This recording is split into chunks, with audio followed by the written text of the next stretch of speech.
سخاوت علی هر هفته یک مرتبه بیت المال رو جارو میکرد،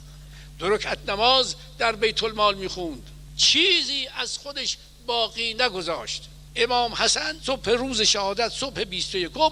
خطبه ای خوند. در شب گذشته این صبح کسی از دنیا رفت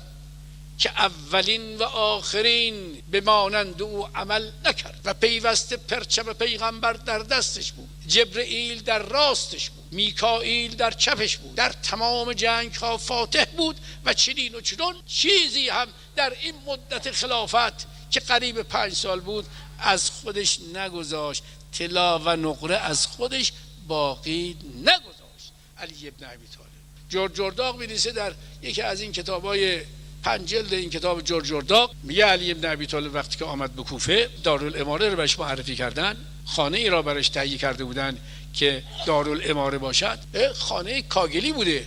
خواستن گچی روی این کاگیلا بکشن، فرمود خیر، خانه های مردم و کوفه همش اینطور نیست، گچکاری نیست دوش، اکثرش کاگله، من هم باید زندگیم در خانه ای باشد که اینطور باشد، اقل زندگی مردم باشد.